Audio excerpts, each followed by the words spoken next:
Olá pessoal, tudo bem? Espero que todos estejam bem, aproveitando as aulas. E agora a gente vai começar uma parte mais prática dentro da biomecânica, da biológica mesmo assim, né? Então a gente vai começar agora com a biomecânica óssea, beleza? Então para isso, todo o conhecimento que a gente adquiriu até agora é importante para facilitar a compreensão dessas novas etapas, tudo bem? Bom, falando um pouquinho então sobre a biomecânica óssea, o que é a osteologia, né? Então, como a gente vai estudar a parte do osso, então a osteologia é o estudo dos ossos. Cada osso do nosso sistema esquelético é um órgão individual, tá? Então quando a gente vai estudar individualmente, vocês vão entender que cada osso é um órgão. Nos ossos, né? Qual que é a função dos ossos? Então, proteger os órgãos, ele ajuda na realização de movimento entre os segmentos, né? O osso ele não faz o movimento em si, ele não produz. Ele simplesmente transmite a força que o músculo faz, né? E a aula de músculo vai ser a próxima, vocês vão entender isso tudo melhor também. É uma estrutura rígida, é altamente vascularizado e é uma coisa importante entender assim. Dentro da parte biológica do nosso corpo, tudo que tem vascularização, a recuperação, a regeneração é boa. Tudo que tem pouca vascularização, essa recuperação e essa regeneração é ruim, tá? Lembra sempre disso, que isso basicamente é uma regra. Então, por isso ele tem uma autorregeneração, ele faz parte de um endoesqueleto. Endo é interno, né? Exo é externo. Então é um endoesqueleto. Exoesqueleto é o que fica para fora. É tipo chifre de boi. É um exoesqueleto. Ele tem 206 ossos ao todo num adulto, né? Que é mais ou menos 20% da massa corporal do nosso corpo. E tem uma adaptação, né? Ele sofre adaptação às demandas mecânicas, que isso a gente vai ver também mais para frente um pouco em relação à parte mecânica, tá? Bom, então a função dele basicamente entra de todas aquelas propriedades, né, que são algumas funções também, a sustentação, a proteção, e ele também tem um sistema de alavancas, que graças a esse sistema de alavancas acaba reproduzindo o movimento devido à ação do músculo. Ele modela o corpo, protege os órgãos e permite o movimento. Ele também é uma forma de armazenamento de mineral, então ele ajuda na homeostase mineral com o cálcio, né? Quando a gente tira uma radiografia, por exemplo, lá, o cálcio absorve o raio-x, por isso que acaba ficando mais clarinho onde tem cálcio, onde tem menos cálcio fica preto, né? A imagem não aparece. E junto com o cálcio a gente tem o fósforo também, tá? Além de outros minerais. Então assim, já de antemão, toda vez que eu tenho pouco cálcio no sangue, meu corpo tira do osso e joga para a corrente sanguínea. Toda vez que eu tenho falta ou excesso de cálcio no sangue, meu corpo pega do sangue e joga para a corrente sanguínea. É mais ou menos assim que funciona e a gente vai ver alguns detalhes mais para frente, tá? E ele também é responsável pela produção de células de sangue. Então ele faz a hematopoiese ou hemopoiese, que é essa produção de sangue. Tudo bem? Bom, o que mais que é interessante do osso? Então dentro da estrutura e composição do osso, a gente tem de 60% a 70% da constituição óssea é carbonato de cálcio, fosfato de cálcio, que eles colaboram com a resistência à compressão. Então o osso ele foi feito para suportar compressão, tá? Então ele suporta bastante compressão. E o restante do osso, que não menos importante, é formado por colágeno, que colabora com a resistência à tração principalmente, água de 25 a 30% do peso ósseo total, então ele é bastante hidratado, e outros componentes também que em uma quantidade menor. Então, por curiosidade, né, o mineral de um osso é dissolvido com 5% de solução de ácido acético, então vinagre. E aí olha a imagem aqui atrás, quando você tira toda a parte do cálcio, com a parte mineral do osso, o osso fica flexível. Tá? Isso aqui não é aplicável no corpo humano, é só uma curiosidade mesmo. E é assim que eles fazem as lâminas de osso para poder fazer a observação do microscópio.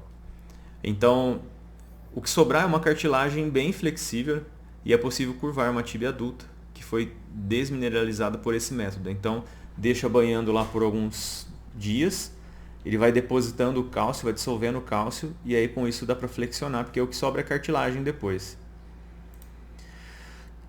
E o osso, né, então, ele tem envolvimento com o movimento, como eu falei. Então, o aparelho locomotor confere estabilidade e mobilidade necessária à manutenção do corpo em todas as posições. Então, o corpo humano é uma coisa maravilhosa nesse sentido, porque ele traz essa estabilidade e ao mesmo tempo ele traz mobilidade, né? Então, é espantoso como o corpo humano se comporta em diversas situações. Você imagina aquela mulher na ginástica olímpica lá, e ao mesmo tempo você pega o cara que faz levantamento de peso olímpico. Um tem uma mobilidade tremenda e o outro tem uma força monumental. Então é impressionante o corpo humano.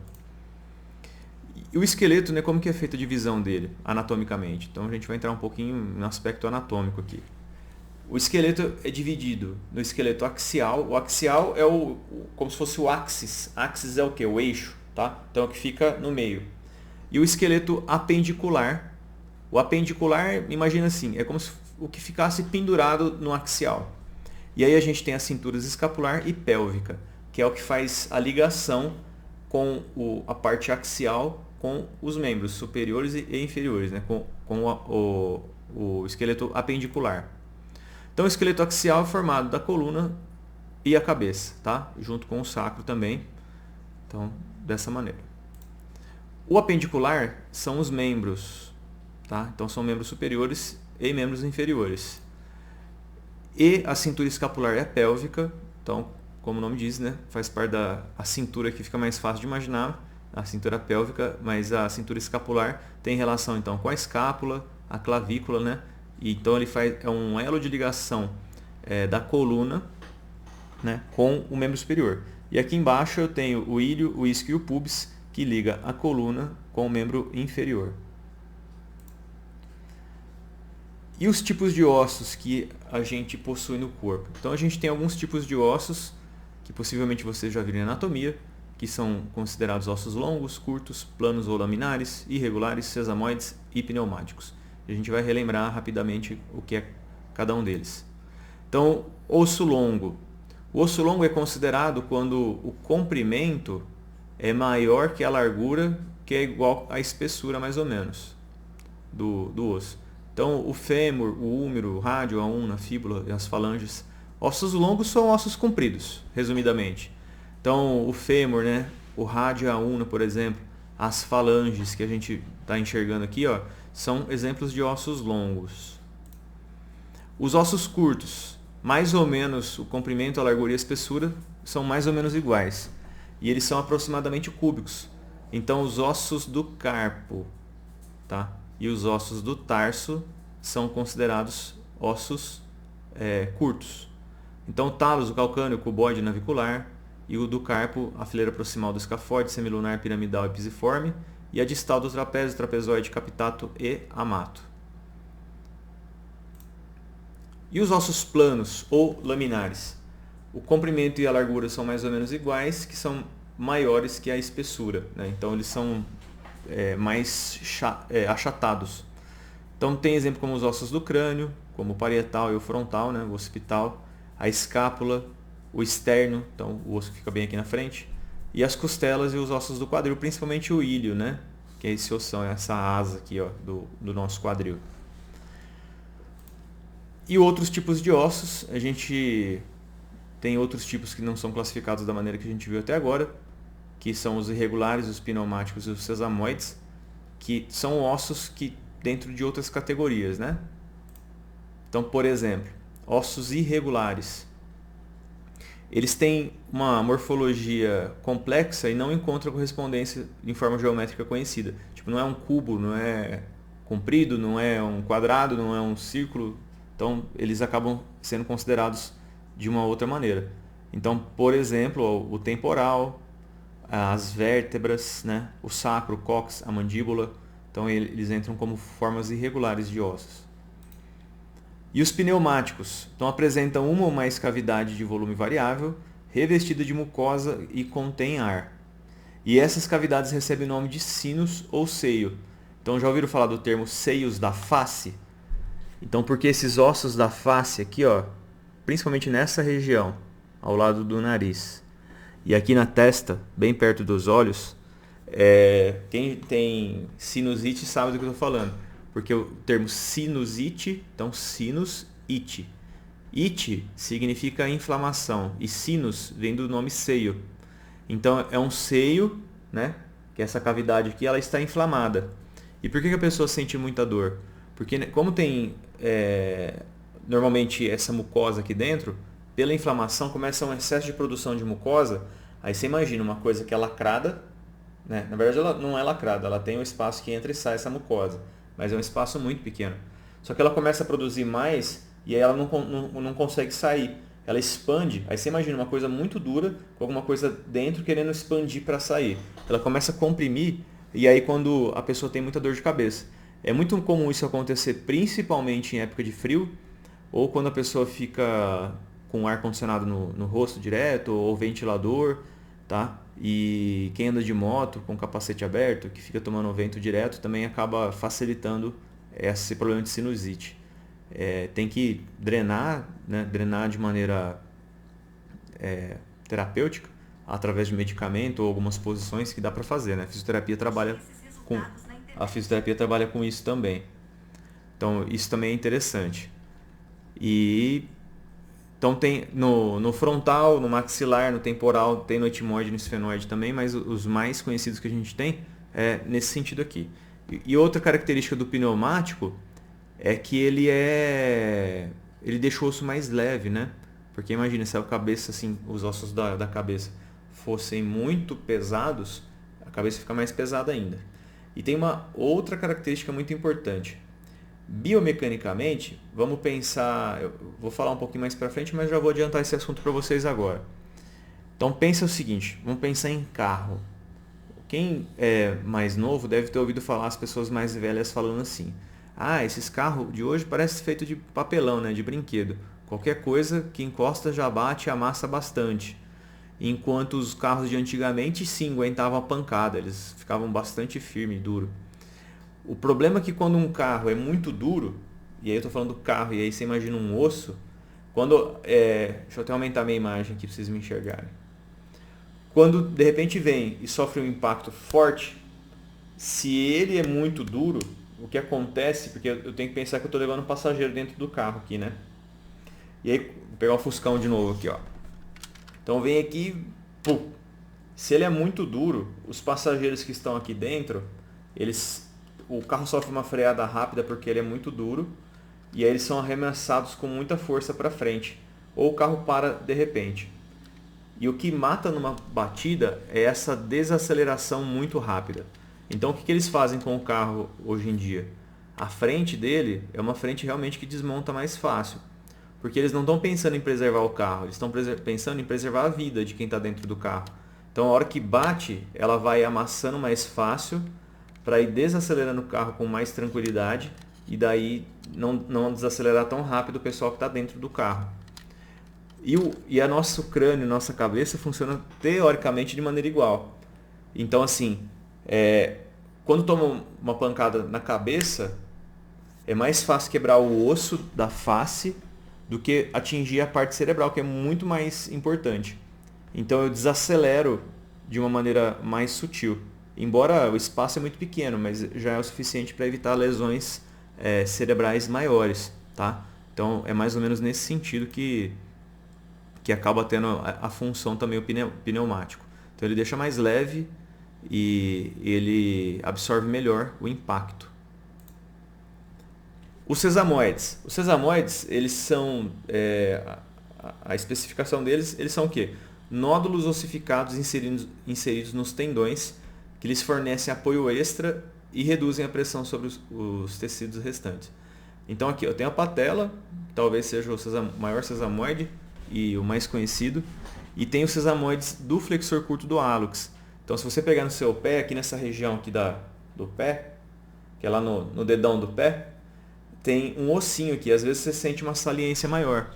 E às vezes ele pode inflamar, principalmente em corredores. Fica correndo, batendo o pé na hora de correr, né, que é normal, e às vezes pode causar essa inflamação dessa região, tá? É dolorido, é chato para tratar, mas tem como trabalhar isso sim. Outra coisa que o sesamoide ajuda é ele transfere também. Então, uma que ele impede, porque aqui, ó, tem no joelho, por exemplo, eu tenho um tendão que passa aqui. Se eu não tivesse a patela, esse tendão entraria muito em atrito com o meu joelho, com o fêmur, e isso poderia causar uma inflamação, um rompimento do tendão mais fácil. Então a patela faz essas vezes de diminuir o atrito dessa região. E outra coisa importante que ele faz também é que, como ele aumenta, aí lembra do braço de alavanca que a gente viu, a gente vai ver um pouquinho depois também na próxima aula, ele aumenta um pouco do braço de alavanca e com isso ele permite que eu consiga exercer mais força com o meu quadríceps com a patela do que sem a patela, tá? O osso, então, é um tecido vivo. O osso é um tecido dinâmico que cresce até a idade adulta. E após a idade adulta está sob constante remodelamento. Ele sofre modelamento devido a um estímulo apropriado. E esse estímulo normalmente é o de compressão ou tração. Mas enfim, todos os estímulos que o osso sofrer, ele responde muito bem. E por isso que vai aparecendo as ossificações de uma maneira benéfica ou não. Por que ou não? Porque às vezes, já ouviram falar daquele tal do bico de papagaio? Né? Que chama-se osteófito, que cresce uma proeminência óssea na tentativa do corpo de recuperar de uma demanda de estresse, né? Que é um estresse mecânico elevado. Então, eu vou falar isso mais para frente um pouquinho para vocês. Então, o osso, aqui ó. Então, você imagina esse osso do lado direito que está aqui bem compridinho, né? Que é um osso longo. Aí você corta ele no meio. Aí quando você corta ele no meio, você enxerga essa face aqui, ó. Essa parte. Então, a parte interna é essa daqui e a externa é a de fora. Então, na parte externa, o que eu tenho? Eu tenho um tecido fibroso que fica mais externo e tenho um tecido celular que fica na parte mais interna. Então o osso é um tecido vivo. Nesse periósteo aqui, ó, uma camadinha que fica em volta do osso. E não sei se vocês já viram aqueles galos que a pessoa dá uma pancada e fala, nossa, inchou. Às vezes o edema é na parte interna do osso. Na parte interna do osso, quero dizer assim, é externamente ao osso, mas é dentro dessa lâmina fibrosa. E aí aqui dentro na parte celular, deixa eu mostrar a imagem para vocês aqui, desculpa. Então aqui, ó, imagina esse osso longo, e aí eu faço o corte, aqui está o corte do osso, e aqui vocês estão vendo a parte externa do osso e a parte interna. E aí quando eu falei para vocês, ó, bem na parte externa, eu tenho o periósteo, e esse periósteo é formado por uma parte fibrosa e uma parte celular. Então, o periósteo é um tecido vivo, não é um tecido mineral só, tipo osso e cálcio e mais nada. Então, quando eu tenho um impacto nessa região aqui, por exemplo, acontece um edema aqui. E aí fica aquele galo daquela região, né? Porque acontece uma inflamação. E na parte interna, a gente vai ter então a presença de outras células e principalmente as células osteogênicas, que são que vai formar uma camada aqui, que são as células que são chamadas osteoblastos. Eu tenho os osteócitos e tenho os osteoclastos, que a gente já vai entender a importância deles agora. Então, as células ósseas mais importantes, então eu tenho o osteoblasto. Então, pelo nome da palavra aqui, ó, a palavra ósteo. Ósteo significa osso. Então, osteoblasto, osteoclasto e o osteócito. Então, é tudo de dentro do osso. O blasto, toda vez que eu tenho a parte de blast, que é o blasto, é alguma coisa que produz, tá? Então, como ele produz o quê? Osso. Então, o osteoblasto, que é essa célula aqui, né? São os construtores, como se fosse um pedreiro da nossa sistema ósseo, é uma célula responsável pela produção de tecido ósseo. O osteoclasto é uma célula óssea responsável pela reabsorção de tecido ósseo. Então, osteoclasto. Ele digere o osso, como se fosse uma célula que come o osso. Mas por que come o osso, né? Falei para vocês agora há pouco que tem aquela parte de reabsorção. Então, quando o sangue precisa de cálcio, o osteoclasto aumenta a produção, ele come, ele digere o tecido ósseo e ele libera o que para o sangue? O cálcio, tá?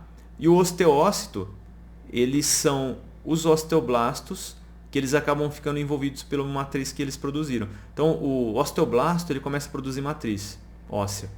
Chega uma hora que ele fica preso dentro da própria matriz. E aí ele recebe o nome de osteócito, tá? Então, é como se fosse os pedreiros aposentados e que ficam dentro da obra mesmo. Então, acontece isso aqui, ó. Vamos pegar nessa imagem de baixo. Então, olha para essa aqui primeiro, essa cor de rosinha. Tá vendo que tem essa parte cinza e tem essa figurinha aqui meio que cor de rosa. Essa parte cor de rosa, se você olhar, olha aqui, ó, o buraco que ela fez no osso. Ela pega, ela consome, né? Então, no número 1 é uma célula, no 2 é o buraquinho que ela fez. Então, é um osteoclasto. O osteoclasto, o que ele faz? Ele digere tecido ósseo e joga para o meio o cálcio. E aqui embaixo tem o osteoblasto. O osteoblasto ele faz o quê? Ele forma a matriz óssea. Então ele faz osso, ele produz osso, tá? E as duas são muito importantes. Falar, mas osteoclasto, né? Agora você imagina se não tivesse osteoclasto, se tivesse só osteoblasto. A gente iria produzir matriz osso a vida inteira. Então imagina, eu acho que, sei lá, a quantidade de osso que a gente ia ter no corpo. E isso seria mecanicamente inviável viver dessa maneira. Então, a parte óssea, ela é bem complexa, né? Então, eu tenho uma célula osteoprogenitora, que essa célula aqui, que ela é meio que um coringa, e ela se desenvolve virando um osteoblasto. E o osteoblasto forma tecido vivo. E aí, quando ele fica preso, ele vira osteócito. E eu tenho o osteoclasto, que ele reabsorve, né? Então, dentro de toda a matriz que eu tenho aqui. Então aqui de novo o periósteo na parte mais externa, o tecido vivo do periósteo, toda a parte óssea, todas as interligações dos canalículos e das lamelas, né? As lamelas são essas formações concêntricas que tem, e as lacunas. Então o osso ele acaba conversando internamente. Eu tenho toda a parte de suprimento sanguíneo do osso e mais um sistema linfático. Então o osso é altamente vascularizado, e isso é importante de novo para a formação de tecido ósseo, ele se recupera fácil. Mais fácil do que um tendão, por exemplo. Então, de maneira análoga, eu vou falar isso depois na aula de tendão, como um tendão tem menor quantidade de vascularização do que um osso, entenda o que eu vou falar agora. Se fosse para escolher em romper um tendão ou quebrar um osso, nas devidas proporções, seria melhor quebrar um osso do que romper um tendão. Porque romper tendão, a reabilitação é mais difícil, você vai ter que fazer uma cirurgia para poder, já que ele rompeu de fato, né, para suturar e fazer um trabalho cuidadoso para a recuperação desse tendão. O tecido ósseo, teoricamente, se você alinhar ele mesmo já vai se regenerando, até por conta da vascularização que ele tem. Então o tecido ósseo tem uma recuperação muito melhor do que o tendão, por exemplo. Então estou falando pensando na reabilitação do indivíduo. É muito melhor uma fratura do que romper um tendão. Lógico que nas devidas proporções e tal. E as influências hormonais que o indivíduo sofre? Então eu tenho o paratormônio. O paratormônio é o hormônio da paratireoide. Ele induz os osteoclastos a entrar em atividade, levando à reabsorção óssea e liberação de cálcio para a corrente sanguínea. Então ele aumenta o cálcio no sangue. Olha que interessante. Então, o paratormônio, ele induz o osteoclasto a entrar em atividade. Então, aumenta o número de cálcio no sangue, desculpa. Então, o que você tem que pensar disso? Ele é bom ou ruim? Depende da quantidade de paratormônio. Porque se eu absorver muito cálcio do meu osso e jogar no sangue, eu vou ter um problema no meu osso, que vai se chamar talvez osteopenia ou osteoporose, que eu vou falar mais pra frente um pouquinho. Então, esse que é o problema da parte hormonal também. Então, causa muitos problemas no indivíduo, principalmente na mulher. A calcitocina. A calcitocina é produzida pela célula C da tireoide. Ela inibe os osteoclastos e a absorção de cálcio do intestino e dos túmulos renais. Então, ele diminui o cálcio no sangue. Então, ele pega o cálcio e absorve. Tá? Então, também, ele tem a importância. O GH, que é o hormônio do crescimento, ou a somatotrofina. Ela é produzida pela hipófise anterior, ou adenopófise. Ela estimula o crescimento dos condrócitos, ou discos epifisários, e seu fechamento completo é influenciado pela maturação sexual. Então, o GH, homem produz mais do que mulher normalmente, mas também é produzido pela mulher. Até o GH ele traz mais massa óssea e massa muscular. Então tem gente que usa como anabolizante o hormônio de crescimento. Então por isso que algumas pessoas falam que como ele fecha o disco epifisário, que eu vou falar um pouquinho dele daqui a pouco, o disco epifisário é que faz o osso longo crescer. E se esse disco epifisário fecha antes da hora, a pessoa para de crescer. Tá? Então tem que entender isso também. Se usar algum tipo de anabolizante aí, com a intenção de ficar forte ou não, que às vezes é por um tratamento, corre-se o risco talvez da pessoa não crescer tanto. Tá? E anabolizante sempre é um tema complexo, é interessante demais, vale a pena estudar um pouco. Porque também o GH ele faz crescer o osso curto. E aí você pega um pessoal que usa anabolizante, você olha para ossos da mão e ossos da face, eles acabam crescendo mais, fica um negócio meio estranho de vez em quando. Mas depende tudo da quantidade, tá? Desde que usado da maneira correta, dá certo. Bom, aí a gente também tem o estrogênio. O estrogênio são produzidos pelo folículo ovárico maduro, então na adolescência da mulher, e ativa os osteoblastos a produzir e secretar matriz óssea. Então, mulher acaba crescendo mais do que homem. E após os 40 anos, existe essa queda na produção. E como cai a produção dos osteoblastos, que é o que produz o osso, aí acaba ocorrendo mais facilmente pela diminuição do estrogênio na mulher, a osteoporose. Tá? E aí vocês vão entender um pouco mais sobre a osteoporose daqui a pouquinho.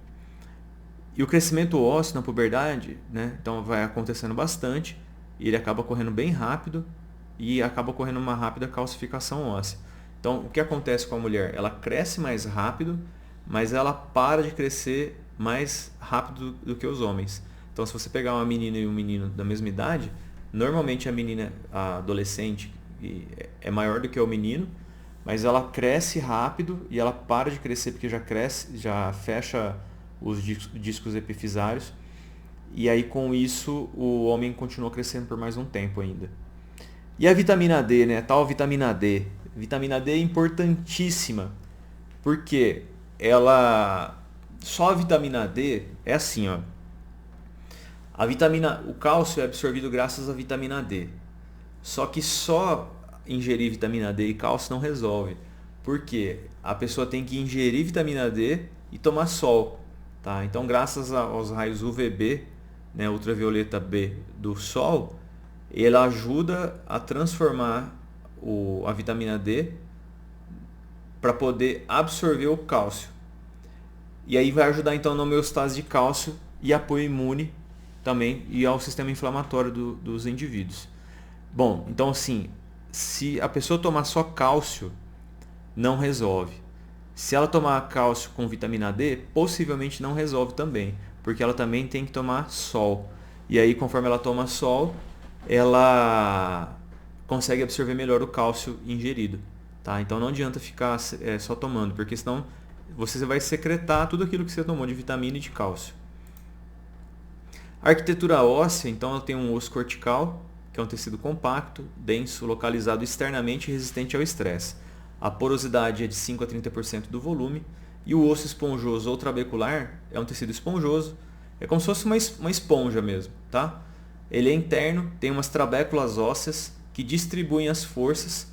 Tem a medula óssea vermelha nos ossos longos. Tem uma porosidade de 30% a 90% do volume do osso. Então aqui na imagem, ó, essa parte mais externa aqui é o osso cortical, que ele é bem mais denso. E a parte interna é o osso esponjoso ou trabecular. Então acontece isso aqui, ó. Se eu cortar um osso no meio, isso aqui é um fêmur. Então se eu pegar o fêmur e cortar ele, e virar ele e olhar para dentro dele, eu vou ver mais ou menos isso. Tá? E aí o que eu quero que vocês observem nessas duas imagens? Essa imagem preto e branco aqui, ó, que é meio cinza, ela é um tipo de radiografia que a gente faz que eu consigo ver melhor a densidade óssea. Então você vê aqui, onde está mais clarinho é onde tem menos osso. E onde está mais escuro é onde tem mais osso. E se você olhar bem, forma umas linhas, tá vendo? E aqui assim, ó, fica mais escuro e aqui está mais escuro nessa parte. Essas duas partes que estão mais escuras, elas são o quê? O osso cortical, que é o mais denso. E a parte interna são as trabéculas. E aí, de novo, ó, olha aqui, isso aqui é o colo do fêmur. Olha aqui, ó, a linha que é traçada aqui. Então aqui tem resistência e aqui tem um pouquinho de resistência. Nessa parte inferior aqui tem uma resistência maior do que essa parte superior. E no meio é oco, né? Mas se você olhar aqui no osso, ele é exatamente dessa forma, ó. Eu tenho umas linhas que se cruzam aqui nessa parte de baixo, que ela fica mais densa. Se você olhar da mesma altura do outro lado, ela não tem tanta densidade óssea. Eu tenho uma outra densidade que de umas linhas que passam para esse lado, que faz até uma curva, ó. Tá? E aqui o espaço é maior. Eu tenho osso, tá? Eu tenho osso, mas o espaço que tem aqui, ó, é maior. Então, com isso, o colo do fêmur, se essas linhas ficarem muito fininhas, ela fica muito frágil.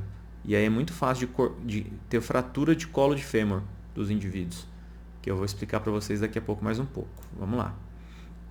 Então, ó, esse espaço vazio que eu falei para vocês, ele se chama triângulo de Ward. Tá? Não precisa lembrar o nome não, é só para saber que essa aqui é uma zona de fraqueza. Então tá vendo essas linhas? Tá? Então essas linhas são as linhas tensionais ou de compressão, que ajudam então a segurar o fêmur íntegro. Então é mais ou menos, tem duas imagens diferentes aqui, mas só para vocês saberem que existem essas linhas de tensão ou de compressão na área do fêmur. Tá. E aí é importante saber que se com o passar dos anos a pessoa vai tendo osteoporose, um dos lugares que é mais fácil ter fratura no idoso é justamente no colo do fêmur, tá? Porque ele fica muito frágil. E aí entra uma coisa muito importante para vocês saberem, caso vocês já não saibam. Às vezes fala assim, meu avô caiu e aí ele quebrou o fêmur. Às vezes o que acontece? Não foi isso que aconteceu. Às vezes ele estava em pé, simplesmente por estar em pé com o peso do corpo, o colo do fêmur fratura e aí a pessoa cai.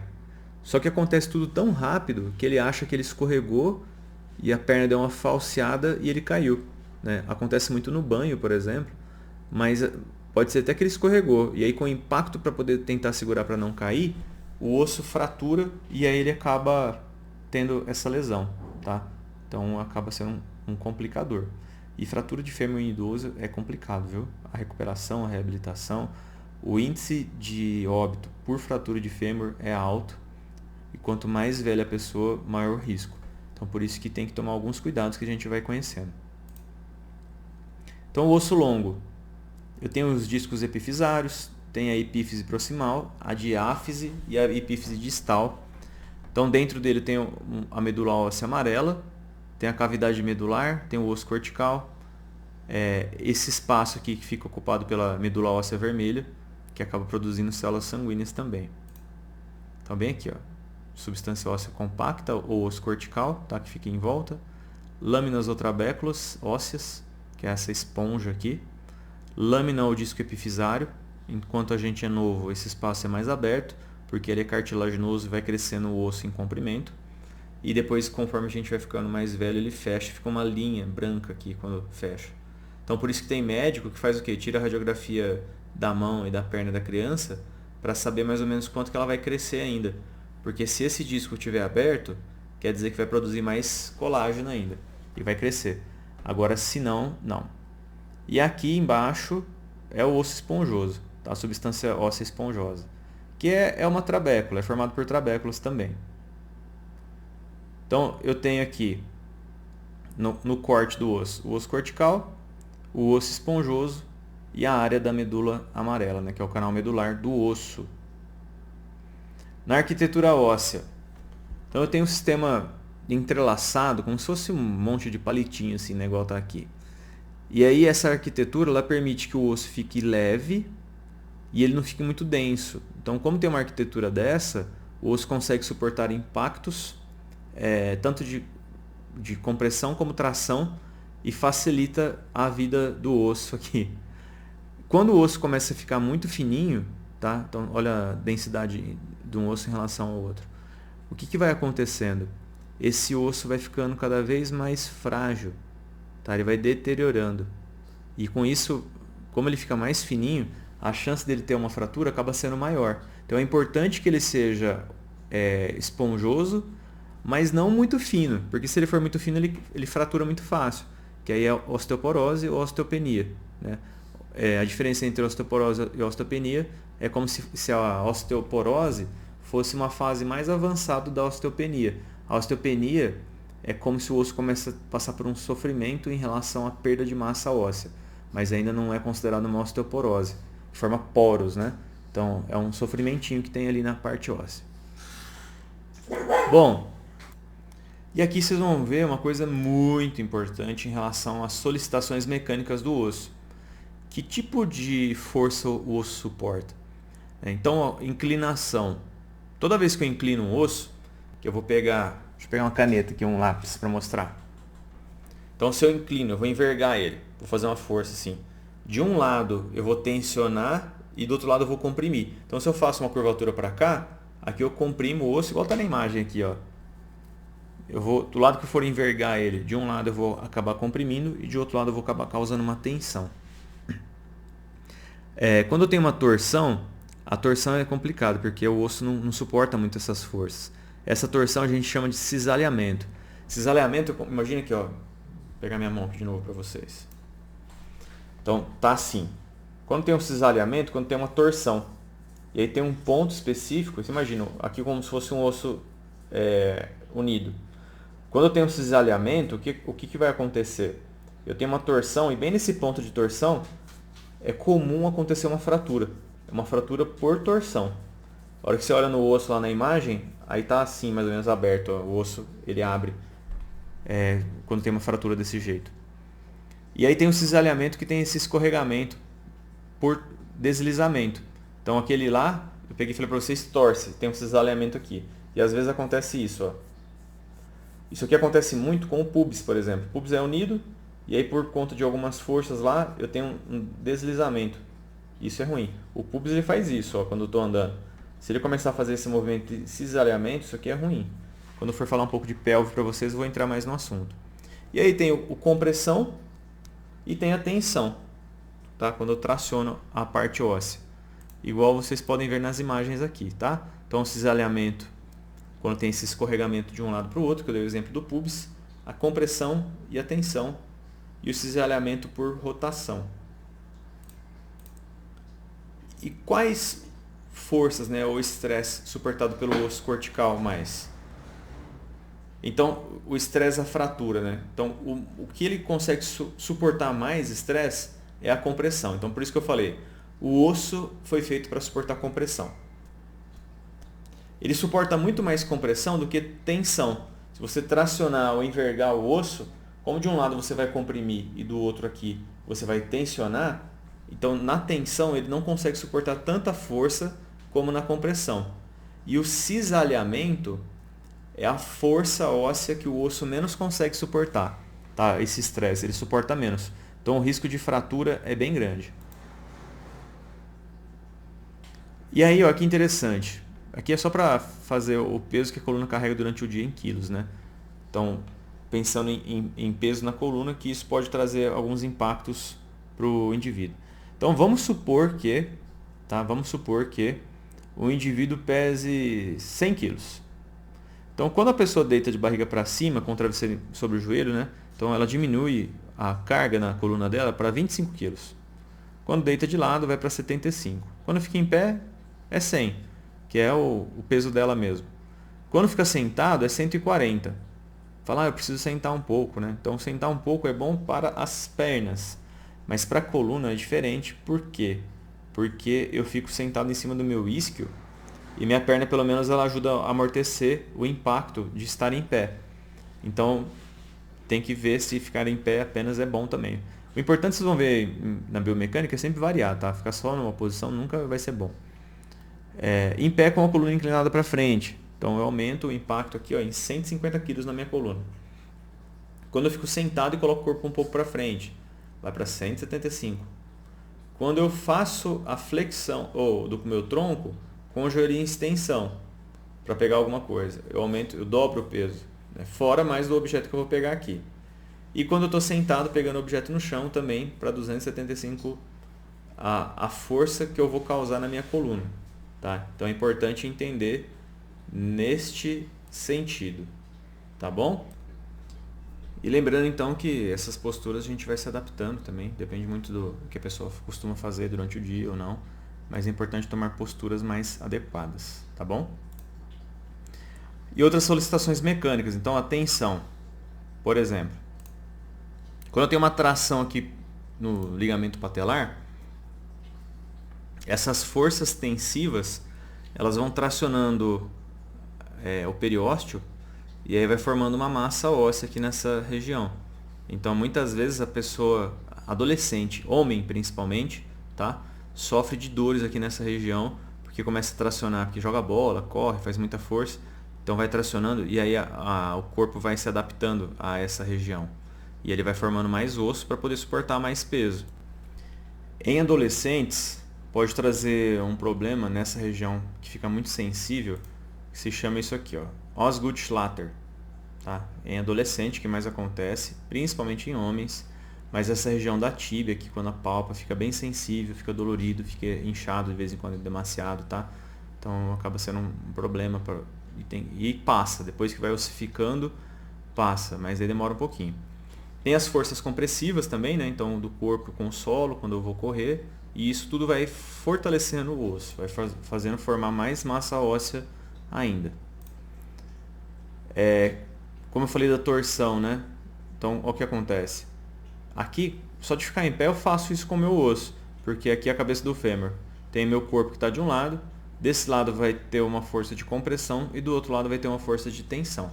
Então, é comum acontecer essas forças. Quando eu vou arremessar alguma coisa, então pode ter uma torção do húmero, e essa torção pode gerar um estresse aqui, um encisalhamento do osso, e aqui é uma fratura em espiral que acontece. A hora que você olha para o osso, está na diagonal aqui. E é uma fratura em forma espiralada, em forma de espiral. No envergamento, quando bate, isso aqui acontece demais, fratura com esquiador, tá? Principalmente os primeiras viagens. Acontece tanto esse que quando trava a perna. No futebol acontece por carrinho, né? Alguém vem dar um carrinho bem no meio do tornozelo da pessoa também. Ou o cara tá jogando bola, ele trava a chuteira na grama. E aí pode acontecer tanto essa fratura como a intorsão. Porque ele trava e às vezes ele vai girar. Mas o que é mais comum acontecer, ao invés de ter fratura, é a pessoa ter rompimento de ligamento, né? Do joelho principalmente. E as propriedades, né? Então todo tecido do corpo humano ele tem essas propriedades elásticas e plásticas. Como funciona do osso? Então, na elástica, todo o tecido, né? Então qual que é a definição de propriedade elástica de um tecido? É a habilidade que o osso tem de retornar ao tamanho e forma original quando as cargas são removidas. Então imagina um elastiquinho mesmo. Se eu pego o elástico e traciono ele, a hora que eu solto ele volta do mesmo tamanho. Se eu começo a tracionar e soltar, igual liga de cabelo de menina, assim, que o pessoal usa para prender cabelo, então, você já percebeu que chega uma hora, a gente chama de esgarçar. Chega uma hora que esse elástico ele começa a ficar mais fraco, ele perde a capacidade elástica dele. Quando ele perde essa capacidade elástica, ele não volta mais ao tamanho normal, aí a gente dá o outro nome, que é a propriedade plástica. É a alteração permanente da forma por aplicação de carga por um longo período. Você fica ali toda hora fazendo, ele vai perdendo essa capacidade. Então acontece isso aqui, ó. Olha o gráfico. Então quando tem um tecido qualquer, se eu coloco uma força de tensão, compressão ou alguma coisa, ele vai tendo uma pequena deformação de acordo com a força que eu coloco. Chega num ponto que se eu soltar, ele volta ao tamanho normal. Se eu não soltar, a partir de agora, se eu colocar mais força, ele vai alterando a forma. Então, se eu soltar ele aqui, ó, colocar força demais, ele não volta ao tamanho normal. Até que chega um momento que tem uma ruptura, que é onde tem a fratura. Acontece muito isso, principalmente em criança, porque o osso da criança é um osso mais flexível, aí a criança bate ela chega até a entortar o bracinho, você vai ver assim, fica meio torto, mas não fratura, tá? E aí se colocar um pouquinho mais de força, acaba tendo uma fratura. Se você pegar teu lápis, tua caneta e começar a colocar um pouquinho de força, você vai enxergar aqui, ó, que ele dá uma pequena envergada. Ele enverga e volta. Mas se ele começar a envergar, isso aqui é uma madeira, tá? Aqui, ó, se você perceber, colocar um pouquinho mais de força, aí ele acaba tendo uma fratura, tá? Então, isso que acontece com o osso.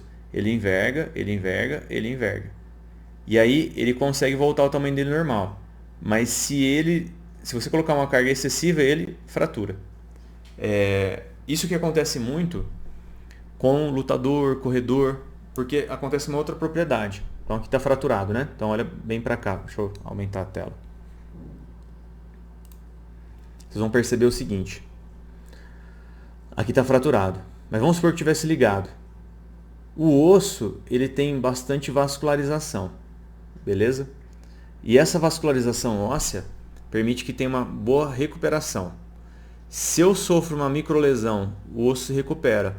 Mas se eu fico sobrecarregando e não dando tempo do osso se recuperar, ele vai ficando cada vez mais frágil e aí qualquer movimento desse que eu fiz agora, ele se fratura com mais facilidade, tá? Isso aqui é o que pode ter acontecido naquela luta do Anderson Silva lá quando ele fraturou a perna. Não sei se alguém lembra ou não, mas procura depois na internet que tem. Porque lutador acontece muito isso. A pessoa fica chutando, chutando, chutando, vai sofrendo microtraumatismos naquela região. Aí ele tem que dar o tempo de se recuperar para regenerar e deixar mais forte. Aumenta a massa óssea. Porque se com o estresse a pessoa não dá tempo de recuperar, ela sofre uma lesão. Em corredor acontece muito isso. O corredor começa a correr demais e aí começa a ter microfraturas na tíbia, na fíbula ou nos ossos do pé. E se ele não dá tempo de se recuperar dos treinos, esse problema vai se agravando ao longo do tempo. Então depende muito do que cada um faz do próprio corpo nessas situações. Tudo bem? Bom.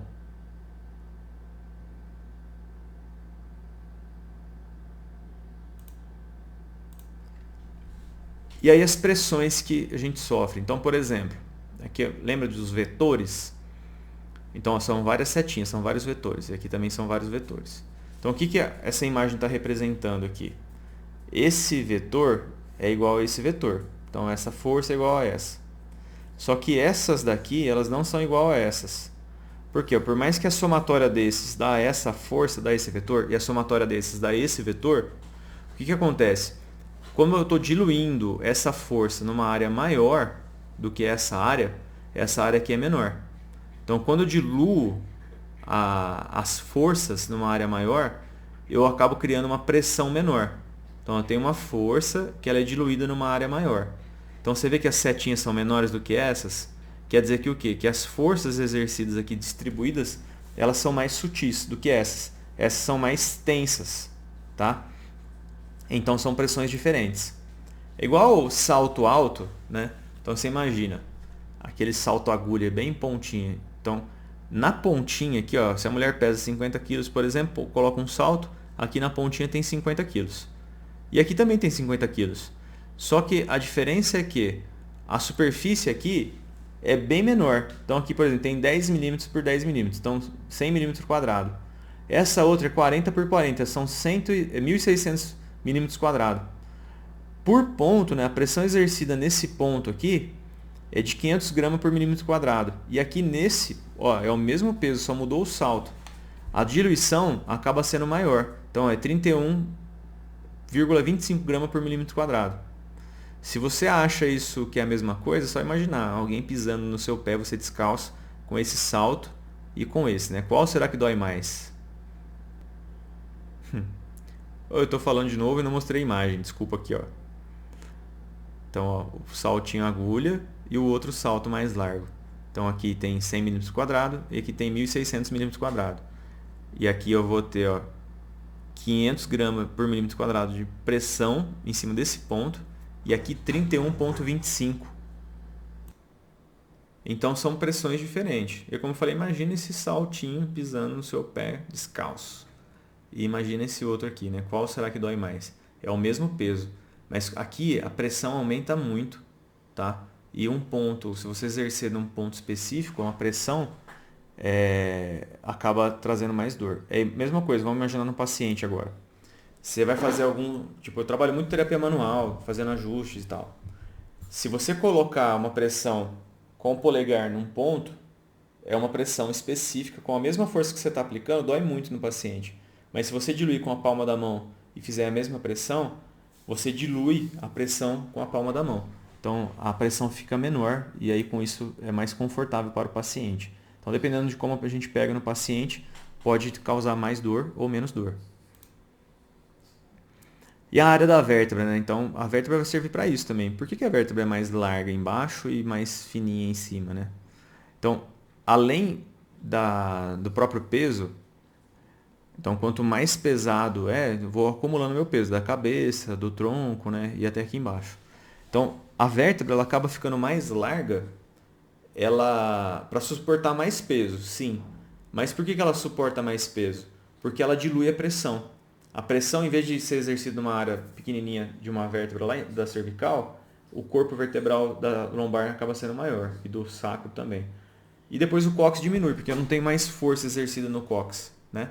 Mas até onde eu tenho muita pressão, a vértebra aumenta o tamanho, porque aumentando o tamanho dela, a largura, eu diluo mais a pressão, tá? Eu consigo suportar mais pressão. Se a vértebra fosse mais fininha, talvez ela não suportaria e fraturaria muito mais fácil. Deixa eu mostrar a imagem de novo aqui para vocês.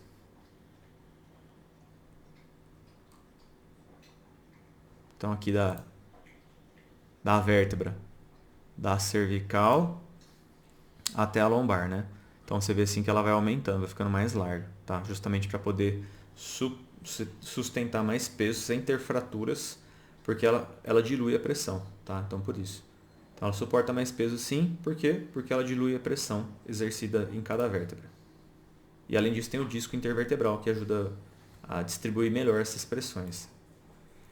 Então o estresse que vai acontecer em relação ao comportamento mecânico do tecido, que também depende da direção da força aplicada. Então, de maneira longitudinal, suporto mais estresse. Quando vem umas demandas mais em inclinação, por exemplo, ou até na perpendicular, aí o osso ele consegue suportar menos estresse. O que isso quer dizer? Que ele fratura mais fácil. E as adaptações do tecido ósseo, né, que é importantíssimo a gente entender isso. Então, as adaptações que o osso sofre são crescimento, modelagem, remodelagem e reparo. A gente vai ver cada um deles agora. Então, o crescimento é desde o início da vida fetal. Então, o osso cresce de maneira longitudinal, que é o comprimento do osso, graças às epífises, né, que são as lâminas epifisárias, e ela fecha mais ou menos com 18 anos de idade, e alguns com até 25. Então, o que quer dizer isso que eu falei agora há pouco para vocês?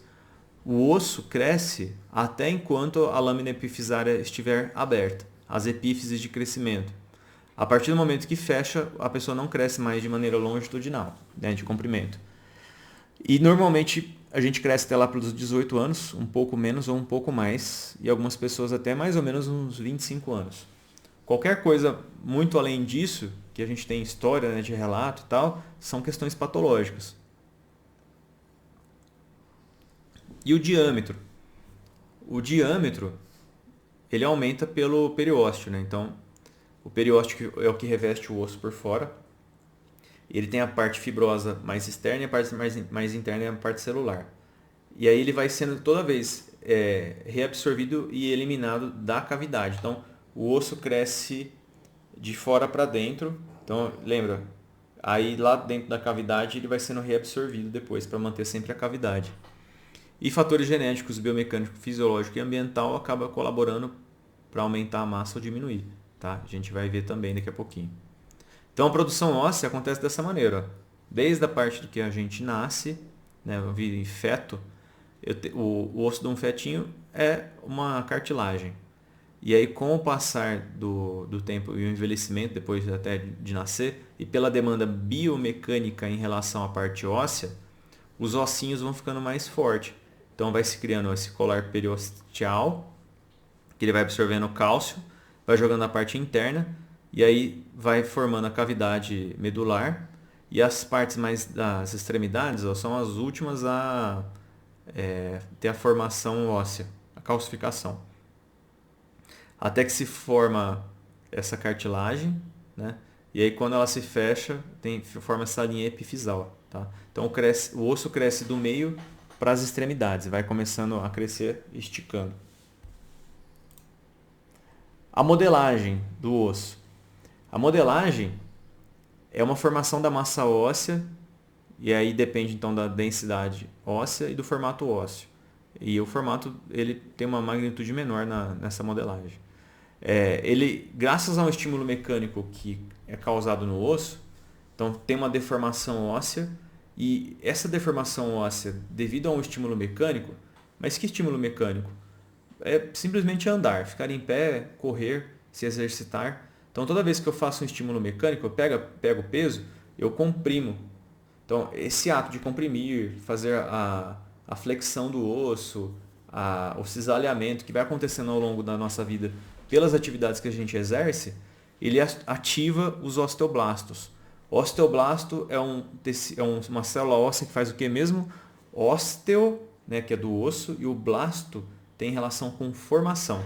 Então, conforme a gente vai se movimentando e exercendo atividades mecânicas no nosso corpo, eu aumento a atividade osteoblástica. Então, eu vou aumentando a massa óssea. E aí, existe uma lei de Wolff. Lembra bem disso, que isso aqui é importante. Inclusive para cair em concurso, isso. Mas independente de concurso, ele é importante para a gente conhecer. A lei de Wolff fala o seguinte, ó. A forma de um osso sendo dada, os elementos ósseos se depositam ou se afastam na direção de forças funcionais e aumentam ou diminuem sua massa a fim de refletir a quantidade de força funcional.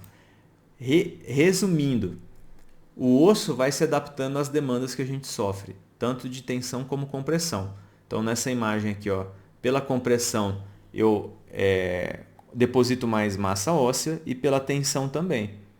Tá? Então, dentro da lei de Wolff, é uma relação entre a função e a forma do osso.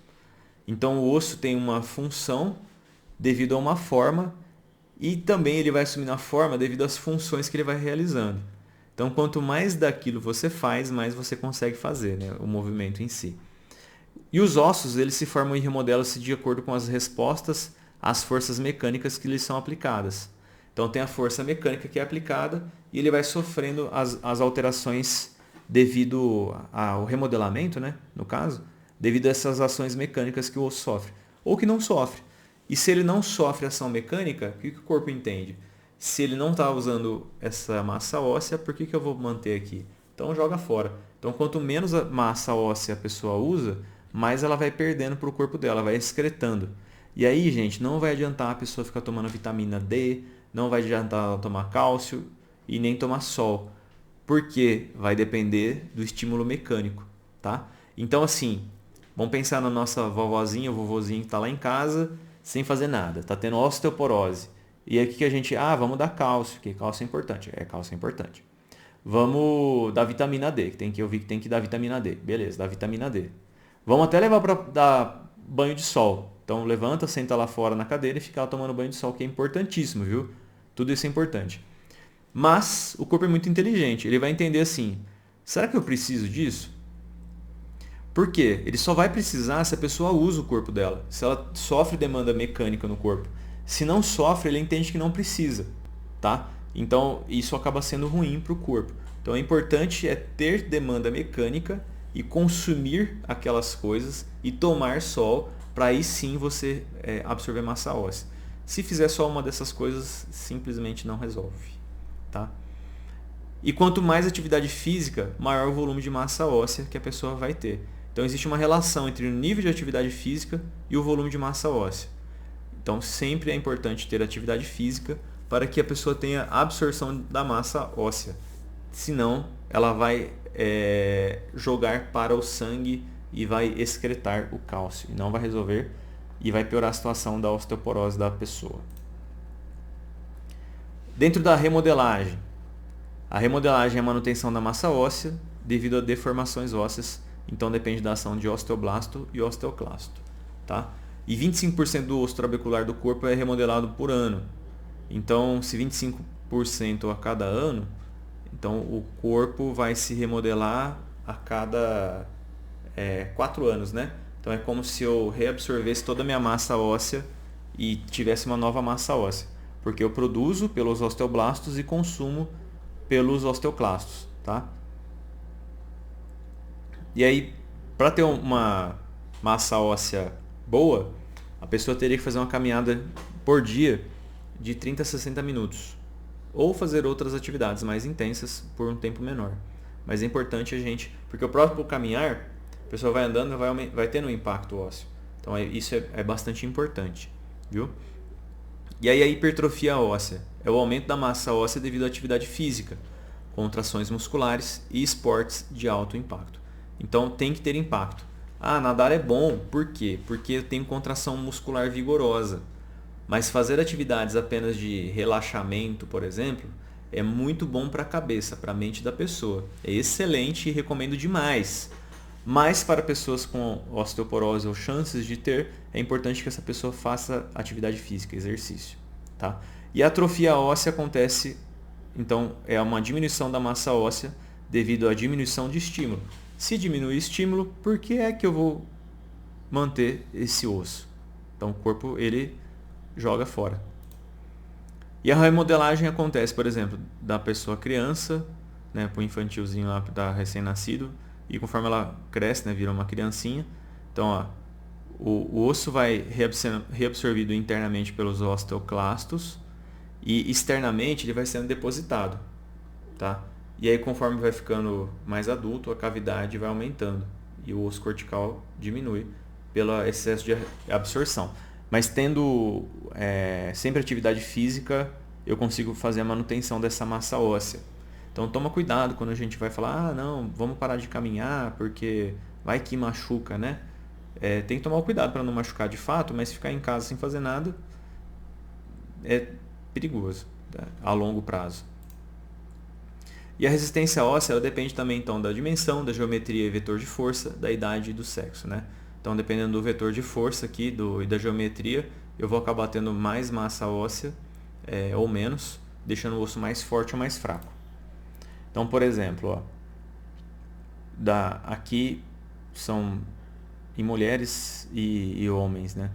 Então, conforme eu vou crescendo, vou ficando mais velho, então eu tenho aqui, ó, a parte endocortical do osso do homem e da mulher. Então, a mulher tem uma área óssea menor, mas internamente aqui, ó, também é menor, tá? Então, basicamente são partes parecidas. O osso endocortical, a parte interna do osso, ela vai crescendo com o envelhecimento, tá vendo? E da mulher também. E a parte cortical, a parte de fora aqui, ó, ela também vai diminuindo. E aqui esses pontinhos é quando tem osteoporose, né? Então, com o envelhecimento, a gente vai perdendo massa óssea mesmo, tá? Mas mulher perde mais por conta da diminuição do estrogênio, tá? Ou da menopausa. Aí vai diminuindo a produção de estrogênio, aí vai aumentando mais ainda. Então o osso da mulher tem uma possibilidade de ficar mais frágil, mais fácil do que o do homem. Olha a curva aqui de massa óssea da mulher e do homem. O homem e a mulher perdem massa óssea proporcionalmente. A questão é que o homem ele acumula mais massa óssea durante a vida. Por isso que é muito importante que a mulher faça atividades físicas regularmente para aumentar a demanda óssea. Porque perder todo mundo vai perder. Agora, quando você perde sem ter acumulado muito osso, vamos supor que aqui ó, a curva aqui é igual. Vamos supor que essa, hipotetizar aqui que acompanha o mouse. Vamos supor que teria uma outra curva aqui assim, ó, sobe até aqui, que é uma pessoa acumulou osso até aqui. Quando ela perder massa óssea, ela vai perder para cá, ó, paralela a outra curva. Então ela vai ter uma fragilidade óssea muito maior. Então o problema de ficar apenas sentado e sem fazer atividade física justamente está relacionado à quantidade de massa óssea que a pessoa tem. E aí se ela perde massa óssea já naturalmente, é um problema sério porque ela não vai recuperar sozinha. Ela tem que fazer atividade. E aí procurar alguma coisa que traga impacto, mas se ela já tem osteoporose não pode ser muito impacto, então tem que pensar. Musculação é um excelente caminho, viu? Musculação é um excelente caminho. Tem muito trabalho mostrando que trabalho com peso em idosos pelo menos estabiliza a osteoporose. Ou seja, não vai melhorar, mas também não vai piorar. E aí, se não fizer nada, piora só, não vai melhorar. E a resistência óssea, ó, então acamados perdem 1% de massa óssea por semana. A pessoa fica imobilizada, deitada só. Então, ó, e aí com isso se perde massa óssea, a capacidade de carga diminui e qualquer movimento que a pessoa fazia antigamente, se ela fizer hoje, que depende um pouco de demanda mecânica, o risco de fratura desse osso é gigantesco. Então a gente tem que tomar muito cuidado com isso. E a ausência ou diminuição de sobrecarga mecânica sobre o osso, né? Então começa a ter um alargamento da cavidade medular e estreitamento do cortical. Então o osso por dentro ele fica mais oco e a parte cortical, a parte de volta, ela fica mais fininha. Começa a ter uma maior perda de massa óssea, que ela ocorre nos primeiros 6 meses de imobilização e depois ocorre um equilíbrio. Então perde o osso rapidão e depois de um tempo ele acaba estabilizando a perda. Então ele vai perdendo menos, mas continua perdendo. Ocorre uma imobilização, ou melhor, quando tem uma imobilização do membro superior, pode ter perda de massa óssea somente depois de 8 meses, mais ou menos, que fala. Por quê? O membro superior não é um membro que a gente fica usando muita força, né? Agora, membro inferior, a gente está sob impacto a todo momento. Então, como eu observo mais osso pelo membro inferior do que pelo membro superior, então o risco de ter uma perda de óssea é maior no membro inferior do que no membro superior. E a perda é maior no osso esponjoso e nos ossos que sustentam o peso, tá? Que no caso é coluna, quadril e membro inferior. E principalmente no colo do fêmur. Lembra que tem aquele triângulo de Ward, que é um ponto de fraqueza? Então é muito comum ter fratura naquela região. E a osteoporose e a osteopenia, né? Então é uma atrofia óssea, se é uma atrofia, é uma perda de massa óssea.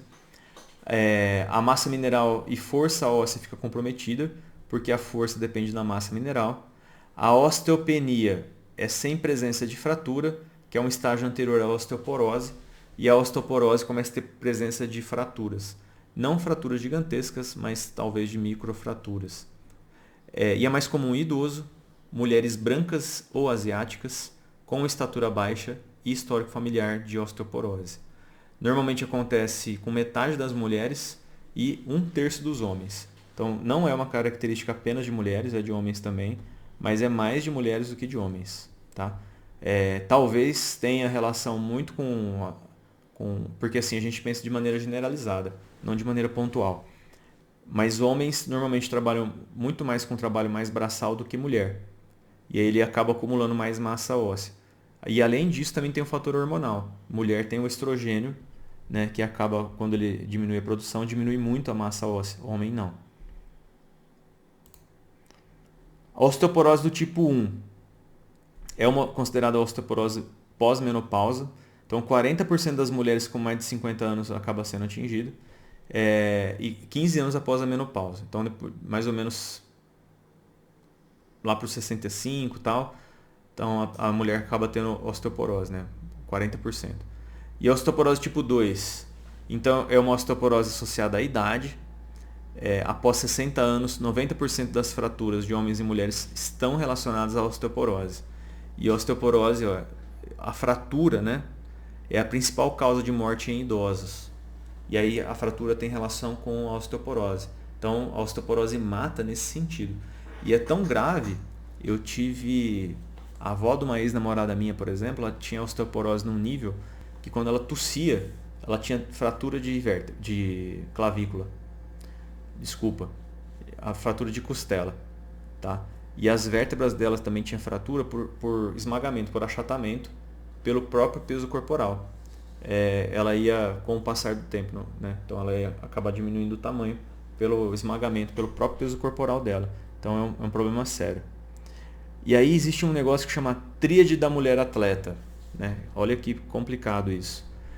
A mulher, quando ela é atleta de fato, tá? Que de ponta, que corre muito, faz triatlo, maratona, tal, pode acontecer a menorreia, tá? Que é a ausência de menstruação.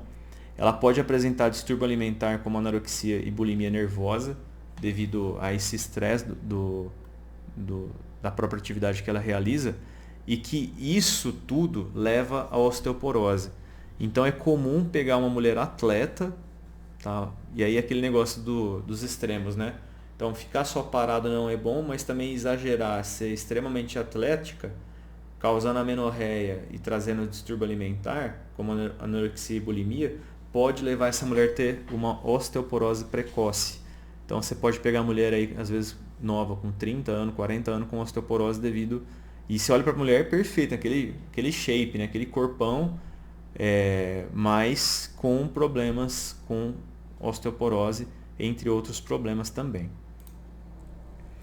Dentro da osteoporose e osteopenia, né, então tem esses níveis que estão dentro do normal, aqui, né, então você olha nessa imagem, você olha assim as trabéculas com espessamento, aqui na outra imagem elas estão mais fininhas, e já na osteoporose aqui você já vê as fraturas das trabéculas, tá? Então, dentro da osteoporose e a osteopenia, então, quando eu penso numa pessoa normal até numa pessoa osteopênica, né, então você vê aquelas linhas de força que a gente falou, do triângulo de Ward e tal, né? Olha o triângulo de Ward como que ele está aqui. E olha como que ele vai ficando nessas outras pessoas. Ó, ele forma quase que fosse um quadrado de Ward, né? De tão grande que fica aqui o negócio. Então, as trabéculas e as linhas de força, elas acabam diminuindo muito. E, gente, só de ficar em pé, sem fazer nada demais, tem muito idoso que fratura. Andando ou em pé. De repente cai e a pessoa acha que passou mal ou que aconteceu alguma coisa, mas na verdade ela teve uma queda porque fraturou. E aí, como eu repeti, como foi tudo muito rápido, ela não sabe se... ela acredita que ela caiu e fraturou, né? Mas na verdade fraturou em pé e aí ela caiu. É um problema isso sério. Olha aqui de novo a massa óssea como que fica. Dá aqui o normal, vai ficando mais espaçoso a parte trabecular, até que fica osteopênico, né? Ou osteoporótico, tá? Então, a osteoporose é uma coisa bem séria e, como eu já falei, uma das melhores coisas que dá para fazer, o melhor remédio que tem é o movimento. Gente, a vida é movimento. Vou até aumentar a tela para falar no teu olho, olhando aqui assim, ó. A vida é movimento. E a gente tem que saber tratar o corpo humano através do movimento. Medicamento é bom, cirurgia é bom, assim, dependendo, tudo depende da fase. Mas é muito importante que a pessoa se comprometa através do movimento para poder melhorar os problemas que ela tem. Se ela não fizer movimento, possivelmente não vai ter a melhora, tá? Vamos voltar aqui. E as adaptações do tecido? Já está terminando, viu? Então, a adaptação do tecido tem um reparo, que é o reparo tecidual, que acaba acontecendo, que é a consolidação de fratura, por exemplo. Então, quando tem fratura, tem um reparo do tecido, que é essa consolidação, que é a fase de reparo que a gente chama.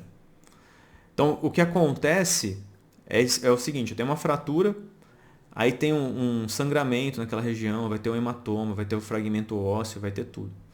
E aí, o que acontece? Eu tenho que ter a remoção das células mortas, né, por fagocitose celular. Então, retira os fragmentos. Isso tudo de maneira interna no corpo, sem fazer cirurgia nem nada, né? E aí, conforme vai retirando, você olha assim, tipo, ó, essa linha vermelha aqui é uma artéria, tá? Então, teve um sangramento. Então, o sangramento é contido, vai retirando os fragmentos ósseos, a necrose que vai ocorrendo do tecido. E aí eu começo a ter uma neoformação de vasos. Então aqui eu começo a ter uma formação de vasos. E começo a ter um depósito de cartilagem nessa região. Por qual tecido mesmo? Por qual célula? Né? Quem produz o tecido ósseo? A cartilagem óssea. É o osteoblasto. O periósteo se fecha, começa a ter formação de um osso novo. E aí, aqui nessa região, a gente vai chamar, quando tem essa fase cartilaginosa, quando você olha na radiografia, você vê que tem uma massa estranha, só que ela não está branca ainda. E o branco na radiografia, ele quer dizer o quê? É que tem cálcio. E quando não está branco, quer dizer que não tem cálcio. Então, é uma coisa mais líquida, entre aspas, assim, mais gelatinosa. E o que é essa parte aqui? Isso aqui é uma coisa que chama cartilagem. Então, aí quando tem a cartilagem, depois vai ter o endurecimento dessa cartilagem. Então, são duas fases. Nessa primeira fase, a gente chama de calo mole. Tá? O calo mole é a fase cartilaginosa da regeneração. E aí depois, conforme começa a ter ossificação, olha nessa imagem aqui, Então você vê aqui, ó, começa a ter o realinhamento da parte vascular, começa a melhorar a vascularização, a cartilagem começa a sumir, começa a dar forma só para o osso. Então a parte interna que teria que ter o osso trabecular vira tudo cortical, né, por enquanto, fica tudo aquele osso compacto, duro, e isso aqui forma o calo externo. Tá? Então esse calo externo que fica visível, ele é chamado, toda essa parte dessa, ou melhor, o calo mole, quando ele ossifica, ele é formado por uma ossificação e aí ele é chamado de calo duro. Tá? Então tem o calo mole e o calo duro. E às vezes, dependendo do que a pessoa faz ou não faz, você vai ver na fase de recuperação da fratura, só vai ter o calo mole. E isso às vezes acontece pelo movimento excessivo, que não deu tempo do osso, que fala de dar a liga, dele ficar alinhado e ter essa recuperação, ou às vezes depende de hábitos alimentares ou comportamentais do indivíduo, que dependendo do alimento que ele consome, é só latada, porque ele não se recupera devido a uma alimentação ineficaz, tá? Então tem que tomar cuidado aqui. E aí quando fica só no calo mole e não tem o fechamento, essa regeneração, aí a gente chama de pseudoartrose. É uma parte mais patológica da recuperação óssea, porque fica como se fosse duas patas de elefante unidas assim, ó. Mas não tem a consolidação. Forma um calão ali assim tal, e às vezes tem que passar por um procedimento cirúrgico para a pessoa. Por isso que é importante que ela fique paradinha quando ela está fazendo a recuperação da fratura, para poder ter esse alinhamento e dar essa liga alinhada. Aí com o passar dos anos, tá? Com o passar dos anos, eu vou tendo uma reabsorção da massa óssea desse calo, e o calo duro ele vai desaparecendo de acordo com a demanda mecânica que a pessoa sofre. Mas não é uma tarefa simples e rápida, tá? Demora anos para isso ir acontecendo. E é interessante que o calo duro fica tão duro que algumas pessoas falam assim que você pode até fraturar a mesma perna, por exemplo, ali assim, mas nunca no mesmo lugar, porque ali fica uma massa óssea densa, fechada. E aí é mais fácil fraturar acima ou abaixo daquele local, depois de consolidado, né? Mas antes de consolidar, não. Mas depois de consolidado, dificilmente fratura no mesmo lugar. Beleza? Bom, por hoje é isso. E a gente continua no próximo módulo, que vai ser sobre músculo, é a biomecânica do tecido muscular. Belezinha? Até mais para você e bons estudos.